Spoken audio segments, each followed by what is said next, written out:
Ons gaan 2 stukkies lees, 'n gedeelte uit Genesis 11 uit, en 'n gedeelte uit Genesis 12 wat daarop volg. Jy is welkom om saam te blaai en te lees as jy jou Bybel het vanoggend.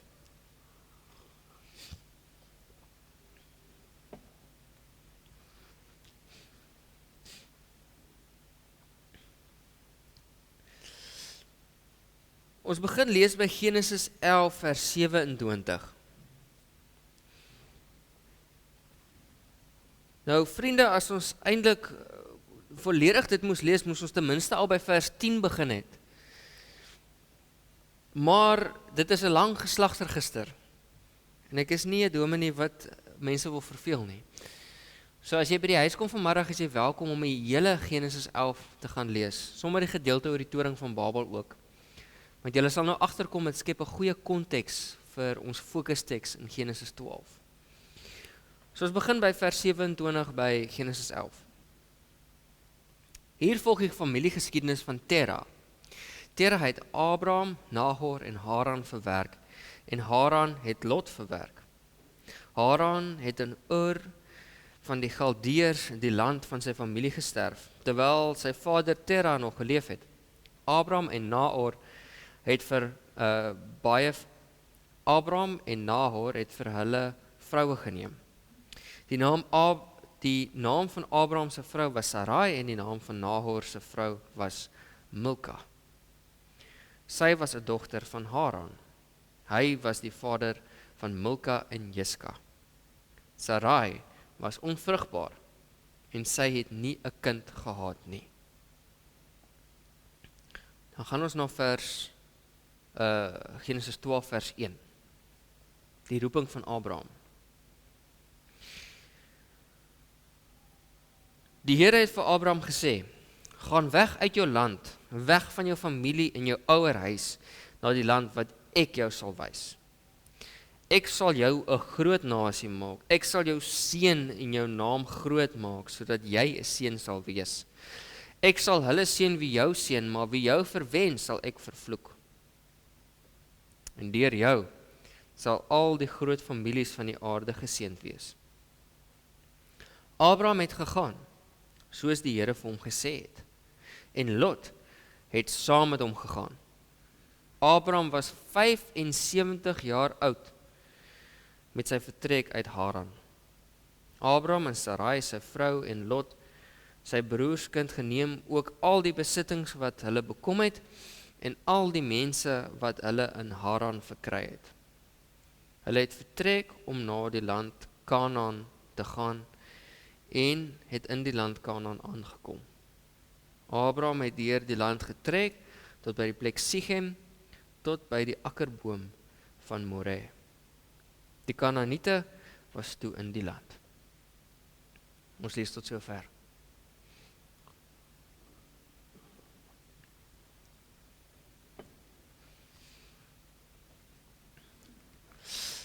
Ek begin vanoggend met 'n vraag. En die vraag is, het jy al ooit vasgeloop gevoel? Vasgeloop gevoel dat jy nie meer weet watter kant toe om te gaan nie. Amper asof jou lewe in 'n doodloopstraat is. En as jy nie al dalk daai emosie beleef het in jou lewe nie, was daar al iets in jou lewe waaroor jy net stak gevoel het, iets wat jy gevoel het, jy weet nie meer watter kant toe nie, wat jou laat terugstaan het en laat vra het, nou wat nou? Asof jy nie weer weet watter kant om te doen nie, jy het al alles probeer en jy kan niks anders as om te sê, maar wat nou nie? Ons besef het nie as ons hierdie teksgedeelte lees nie, maar hierdie teksgedeelte in Genesis is een van die belangrikste teksgedeelte in die hele Bybel. Daar is iets wat hier gebeur. Hier is 'n duidelike keerpunt, 'n verskywing, iets nuut. Tot sover in die Bybel het ons gelees dat ons na verwys as die oergeskiedenis van die Bybel. So die oergeskiedenis is basies die skep van die mens in die hemel en aarde en Adam en Eva en hulle gesin, dan Noag met die vloed, en dan die samelewing net daarna wat uitloop dan op die toring van Babel. Tot dusver het ons 'n baie selfbepaalde storielyn gehad wat hier volg, maar op hierdie oomblik gebeur daar iets anders. Iets wat ons nog nie regtig gesien het nie. En dit is die geslagsregister in Genesis 11 vers 10. So ons het hierdie storie wat ons volg sover van God se skepping wat hy geskep het, maar dan ewe skielik vind ons hierdie geslagsregister. Nou geslagsregisters is belangrik in die Bybel. Geslagsregisters is nie net historiese dinge om geslagte of mense se name vas te vang nie. Geslagsregisters is belangrik want dit verrig 'n belangrike doel in die storie wat vertel word wanneer ons die Bybel lees. Mense sou in Engels amper kon sê it sets the stage. As jy 'n geslagsregister raak lees, dan weet jy iets groot gaan gebeur. Hier kom 'n ding, hier's iets wat gaan verander. Jy onthou, Matteus begin ook met 'n geslagsregister, nê? Baie lang geslagsregister wat sê hier gaan iets nuut gebeur. Hier gebeur iets anders.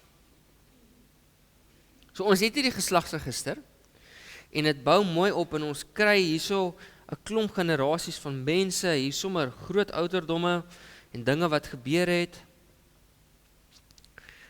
En dan kom die geslagsregister tot 'n einde en kom tot 'n einde met Abraham en Sarai.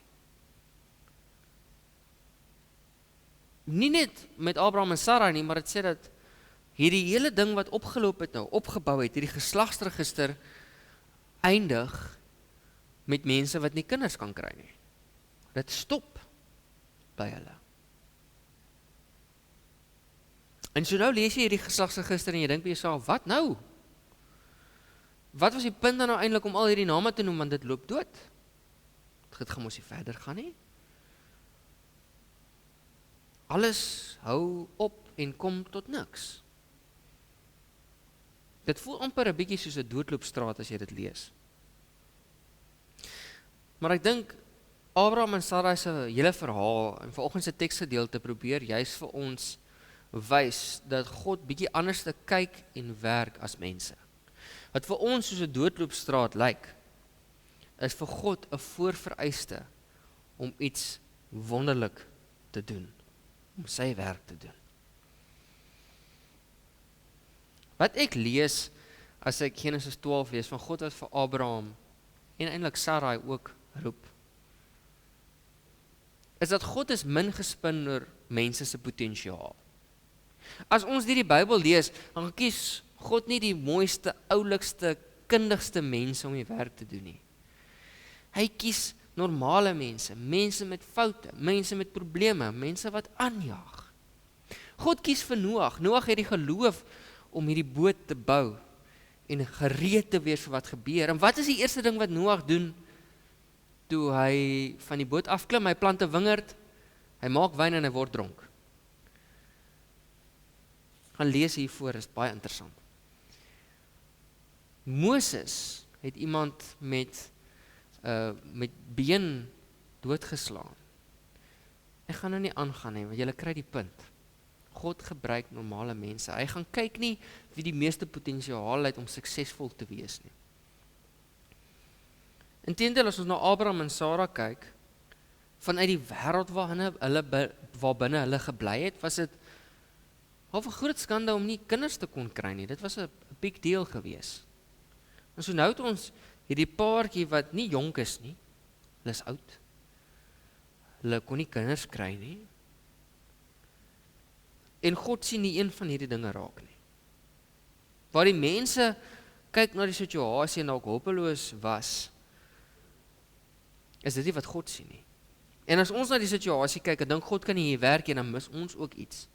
Want die wonderlike ding wat ek raak sien wanneer ons hierdie teksgedeelte lees, is dat God se uitreik na die mens en sy sending van Abraham wys vir ons God se bereidwilligheid en sy vryheid om te werk met die hulpeloses in hierdie wêreld. 'n Term wat keer op keer weer terugkom in die Bybel. God vat 'n hulpelose situasie en dan roep hy vir Abraham en Sarai tot aksie, ondanks hierdie situasie. Dit is 'n uitnodiging wat hy aan hulle gee, maar hierdie uitnodiging gaan ook gepaard met 'n belofte, 'n geskenk. God sê, volg my en ek sal vir jou. Ek sal vir jou seën, ek sal vir jou God wees. Ek sal gaan waar jy gaan. Alles wat jy doen, sal ek met jou wees en sal ek jou mee help. Ek sal seën wie jy seën en ek sal vervloek wie jou vervloek.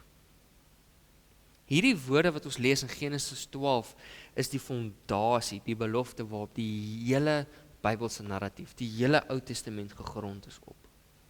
Dit is die beweegrede en die oorsprong van nie net God se belofte en 'n roeping aan die Israeliete nie, maar dit is hierdie einste belofte wat tot volkomme vervulling in Jesus Christus kom, in sy dood en sy opstanding. En daarom as ek hierdie teksgedeelte lees, besef ek dat ons dit nou lees in lydingstyd. Dat dit 'n tyd is waar ons nadink oor die hoop wat ons vind in Christus. Dat ons besef dat ondanks die moeilike omstandighede in ons lewens, die Here 'n groter plan het en dat die Here in staat is om ver meer te doen as wat ons ooit kan begryp of kan besef. God is 'n God waar dat lewe gee, daar waar dit dor is. Hopeloosheid op sy kop draai. En in lydingstyd, wanneer ons dink aan Christus se kruispad, word ons weer daaraan herinner, dat selfs in die hopeloosheid, in die finaalheid van die dood, oorwin God. En in die opstanding bring die Here nuwe lewe. So as jy dalk voel vanoggend dat jou lewe 'n doodloopstraat is, of as jy moedeloos is oor die uitdagings en kwessies in jou lewe, as jy moeg is om in stilte al hierdie uitdagings te dra, as jy moeg is dat jou energie en aandag die hele tyd gesteel word deur dinge wat jou oorweldig laat voel, dan wil ek jou vanoggend sê dat jy moet onthou. Jy dien 'n God vanoggend wat enige doodloopstraat kan omdraai in nuwe lewe. As God 'n bejaarde paartjie kan roep om te gaan na 'n ander land toe, weg van die plek wat hulle hele lewe was, met alles, lock, stock en barrel, en hulle nog 'n kind mee seën, wat die belofte dra, kinders mee seën wat die belofte dra van God. Hoe dan nie te meer kan die Here ook in jou lewe werk hê? God gebruik hopelose situasies tot sy verheerliking. Ek dink die belangrike ding wat ek met julle ook wil deel is, alles het nie net goed gegaan met Abraham na die Here hom geroep het nie. Sy lewe was nie net 'n lied, daar was menigte uitdagings en moeilike dinge in sy lewe, maar die een ding het waar gebly, deur al dit, keer op keer. God het nie sy belofte versuim om vir hom 'n God te wees nie. So hierdie week, wanneer jy sukkel met uitdagings in jou eie lewe, wanneer jy raak vasgeloop voel, frustreerd voel, jy moet onthou dat jy die God van Abraham dien. Die God wat 'n hopelose situasie vat en dit as vrugbare grond gebruik om iets wonderlik te doen. Die Here is ook daar vir jou, ondanks jou uitdaging en ondanks jou nood. Mag jy dit onthou hierdie week en saam met jou dra. Amen.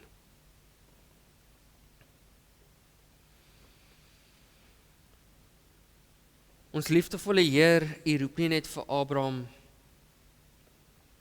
stuur hom na 'n ander land toe nie, Heer, maar U seën hom. Meer as dit, Heer, U bemagtig hom om sy gelewe en geloof uit te lewe in vertroue. Heer, soms voel dit asof daar berge voor ons lê. Asof ons nie weet watter kant toe meer te gaan nie. Is ons gevul met hopeloosheid, angs en stres. Heer, mag ons hier uitstap vanoggend met die wete dat U enige situasie kan omkeer. Ons weet hierdeur beloof U nie net aan ons dat dinge gaan goed gaan nie, maar wat U wel beloof is dat U ons nooit sal los nie. Al sukkel ons soms om U stem te hoor, al word ons soms verlore in die gedruis van hierdie wêreld, Heer, mag ons weet dat U ons nie los nie. U belofte staan steeds vandag aan elkeen van ons. Mag ons daaraan vashou in moeilike tye en mag ons op U alleen vertrou vir uitkomste. Mag ons weet dat geen uitdaging groter is as U teenwoordigheid nie. Heilige Gees, versterk ons en bemagtig ons om hierdie week so te lewe soos kinders van God. Kinders wat weet dat U enige situasie kan omkeer,